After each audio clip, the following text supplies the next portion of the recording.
Agronomist Betsy here to provide our Ceres Solutions Weekly Agronomic Insights Update. We've got several agronomic topics that we want to discuss today that we're front of mind as you get out and start scouting, looking at the germination and emergence of your recently planted corn and soybean crops. And some of those could have been planted in that Easter time frame. We know we've had a lot of erratic weather, and there's going to be some things that we need to be looking for as you start digging some of that seed. The National Ag Statistics has Indiana pegged at about 16% planted on corn and soybean as of Monday evening, and Michigan in less than 10% planted. But we know that planters have been rolling as it's time to get planted. Ground conditions, soil conditions are ideal. It's dry. We've got good seed to soil contact. And so we know that next week's report is going to be much different. You know, a week ago we had snow on this field, but that snow that blanketed several parts of Indiana did provide some valuable insulating effects on some of those sensitive growing points of any of our corn and soybeans that had been planted and may have been up, as well as our wheat and alfalfa.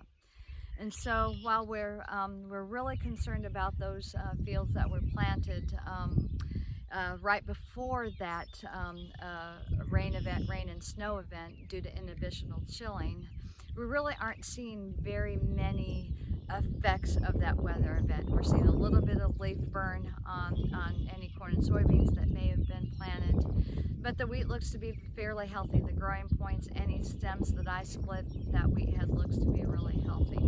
Last week, Troy Jenkins gave a discussion on inhibitional chilling, and that's going to be injury that occurs on that seed if that seed, corn and soybeans both, get a cold drink of water. So go ahead and revisit that video because he gives you insights on what we need to be looking for. So far, the seed that we've dug in the last few days is still looking healthy, but it's probably still too soon to tell.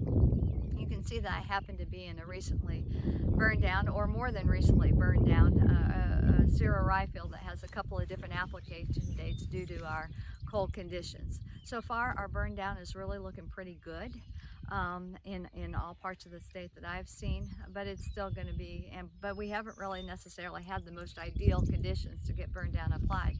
We've had a lot of windy conditions, and we are seeing some of that play out with some drift on with some drift in some areas.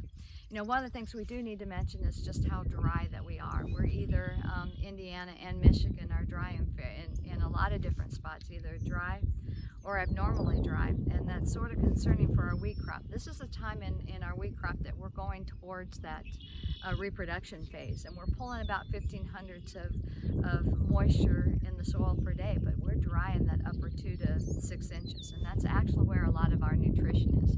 So if the wheat looks like it's got a little bit of a yellow tinge, you know, it's likely because we've limited that nutrient uptake in that upper part of the soil. As we get an inch and a half, and we certainly have room for an inch and a half of rain in most areas of the state, we'll get that nutrition moving and get that into the wheat.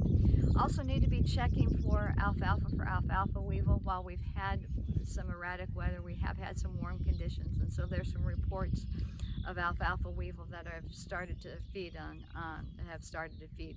If you have any questions on any concerns that you have in any of your fields with how crops are looking and what's going on underneath the soil, see your local Ceres Solutions crop professional.